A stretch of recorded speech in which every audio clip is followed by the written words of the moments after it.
তবে আমি একটা কথা বলি, এরা হইল মোল্লা মুন্সি। মোল্লাতন্ত্র কিন্তু ইসলাম নয়, ইসলাম কিন্তু মহান। মোল্লাতন্ত্র চিরদিন ইসলামকে ছোট করেছে। কাজে এই বাংলাদেশে মোল্লাতন্ত্র হয়েছে আর ধর্মের নামে ব্যবসা শুরু হয়েছে। এই যে ব্যবসায়ীর দল, ধর্মের নামে যারা ব্যবসা করতেছে, তাদের কথার উত্তর দিতে গেলে এই যে তারা হাজারে হাজারে জমা হয় সোহরাওয়ার্দী উদ্যানে।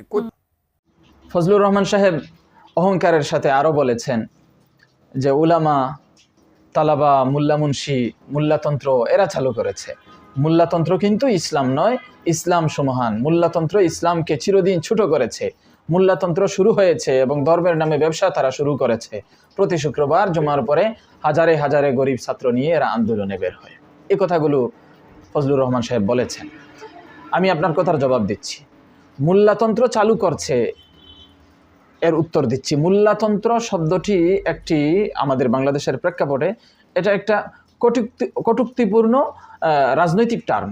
বাস্তবে পৃথিবীতে কোনো মোল্লাতন্ত্র নামে রাষ্ট্র ব্যবস্থা নেই, ছিলও না। ইসলাম একটি পূর্ণাঙ্গ জীবন ব্যবস্থা, যেটি কেবল ব্যক্তি জীবন নয়, সমাজ, অর্থনীতি, রাজনীতিতেও ন্যায় নৈতিকতা প্রতিষ্ঠা করতে চায়। যে সকল আলেম সমাজ ও রাষ্ট্রের অন্যায় অবিচারের বিরুদ্ধে কথা বলেন, তারাই আজ মোল্লা টেগে অপমানিত হন, কেননা তারা পাশ্চাত্য ভাবধারার হুমকি হয়ে দাঁড়িয়েছেন। যেমন ইমাম আবু হানিফা, ইমাম আহমদ কিংবা ব্রিটিশ বিরোধী ওলামারা, তারা ধর্মকে রাজনীতিমুক্ত করেননি, বরং ন্যায়ের পক্ষে দৃঢ় অটল অবিচল থেকেছেন। মোল্লাতন্ত্র বলা মানেই ইসলামী নেতৃত্বকে অগ্রহণযোগ্য বানানোর এক মডার্ন ট্রিক, যেটা নাস্তিক্যবাদী বুদ্ধিজীবীরা সচেতনভাবে সমাজে ছড়ায়। মোল্লাতন্ত্র ইসলাম নয়, এটা ইসলামকে ছোট করে। আপনি এই কথা বলেছেন, আপনার এই কথার জবাব দিচ্ছি। আপনার কথার মানে যদি হয় কিছু আলেমের ভুলেই ইসলাম ক্ষতিগ্রস্ত, তবে ভুল ব্যক্তির ভুলে, কিন্তু সেটা দিয়ে সমগ্র ইসলামিক জ্ঞানতন্ত্র ও উলামা সমাজকে হেয় করা, এটা একটা অবিচার। একজন ডাক্তার অপারেশনে ভুল করলে চিকিৎসা বিজ্ঞানকে দায়ী করা যায় না। ঠিক তেমনি এক দুইজন হুজুরের দুর্বলতা দিয়ে আলেম সমাজকে অপমান করা বিদ্বেষ ও কূটবুদ্ধির প্রকাশ।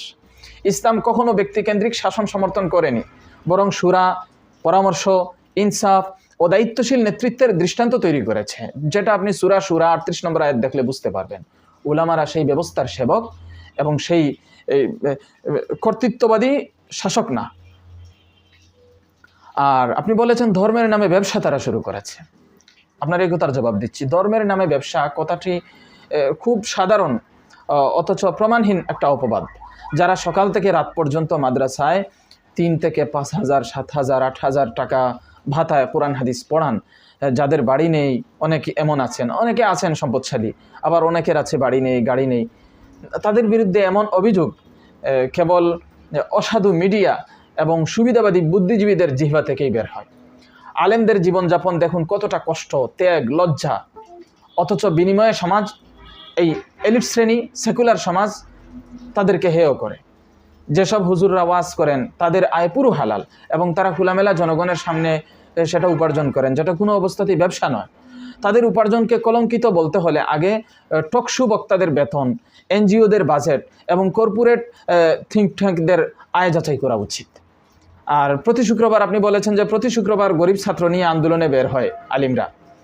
একথার জবাব দিচ্ছি। প্রথমত, ইসলামে অন্যায়ের বিরুদ্ধে প্রতিবাদ একটি বৈধ সামাজিক দায়িত্ব। দ্বিতীয়ত, মাদ্রাসার ছাত্ররা ও দেশের নাগরিক, রাষ্ট্র তাদের শান্তিপূর্ণ প্রতিবাদকে কেউ দাবিয়ে রাখতে পারবে না। তৃতীয়ত, তারা যদি গরিব হয় তাহলে তো প্রতিবাদে তাদের অংশগ্রহণ আরও যৌক্তিক, কারণ তারাই অন্যায়ের শিকার সবচেয়ে বেশি। গরিব বলে তাদের এই ন্যায়ের দাবি করার অধিকার কেড়ে নেওয়া, এটা এক ধরনের শ্রেণীবিদ্বেষ। চতুর্থত, গরিব ছাত্রদের ব্যবহার, এই যে শব্দটা আপনি ব্যবহার করেছেন, বাক্যটা ব্যবহার করেছেন, এই কথাটা রাজনৈতিক ভাষা। প্রকৃতপক্ষে তারা নিজের ঈমান, ধর্ম, অধিকার রক্ষায় নিজের তাগিদেই অংশগ্রহণ করে।